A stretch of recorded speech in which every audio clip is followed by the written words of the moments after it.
Jack drove. He needed to get away. The city was too much.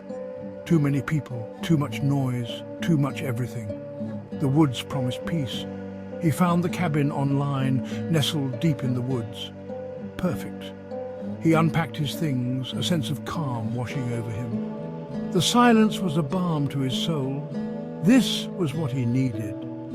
The sun set, shadows grew long, and the forest came alive with the sounds of the night. Crickets chirped, an owl hooted in the distance.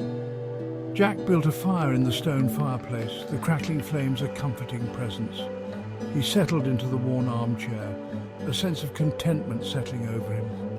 He was finally alone, at peace. A twig snapped. Jack sat up, listening. The fire had burned down to embers. He stared into the darkness beyond the windows, his heart pounding. Silence. He told himself it was just an animal. A deer, maybe, or a raccoon. He lay back down, pulling the blanket over his head. He drifted off to sleep, only to be jolted awake by a sound. Footsteps, heavy, deliberate footsteps, crunching on the dry leaves outside, just outside his window. His blood ran cold. He lay frozen, listening. The footsteps stopped. Silence. Morning came. Sunlight streamed through the cracks in the curtains. Jack forced himself to relax. It was probably just his imagination, he thought. He stepped outside, taking a deep breath of fresh air. Then he saw them. Footprints. The prints were huge, far too large to belong to any animal he knew. They were close to the cabin, just as he had imagined. He could see the outline of a heavy boot, the tread deep and unfamiliar. A shiver ran down his spine. He wasn't imagining things. Someone or something had been watching him.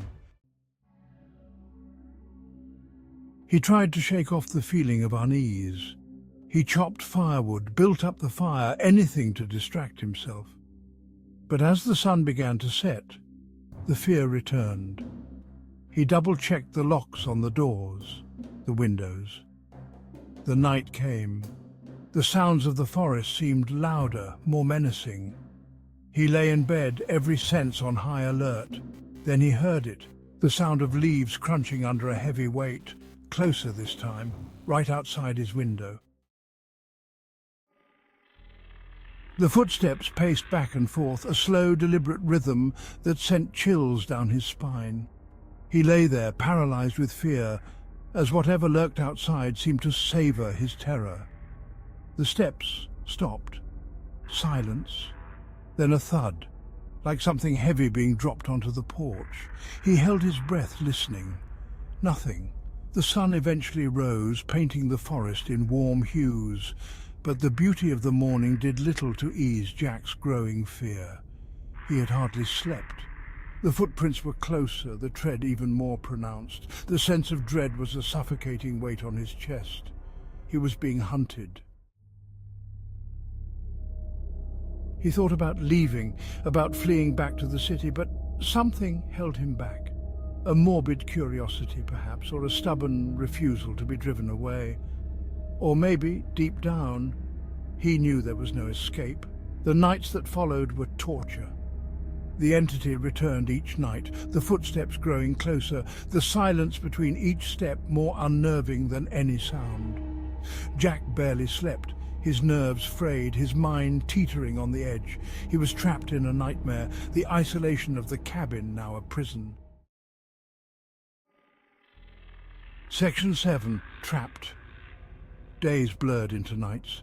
Jack became a prisoner of his own fear. He barely ate, barely slept, his every waking moment consumed by the anticipation of the nightly visit.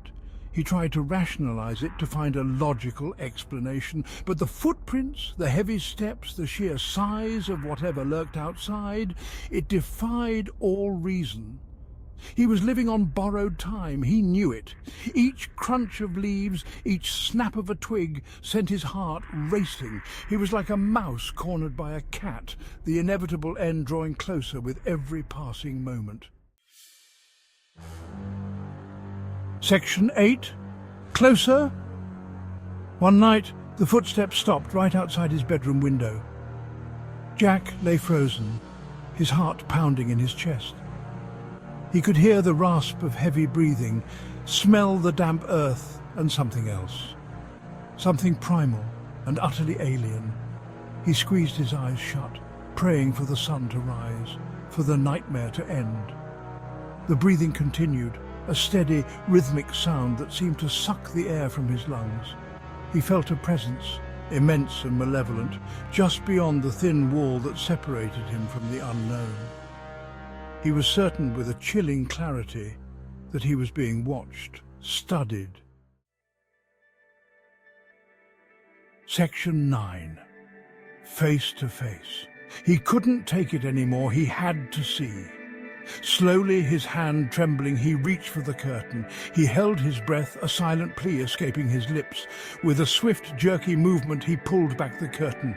Nothing. There was nothing there. Only the dark forest, the trees swaying in the wind and the rain falling steadily. He felt a surge of relief, followed by a wave of exhaustion. He had been imagining it. It was all in his head. He was safe. Section 10. The silence. He turned away from the window, his legs weak with relief.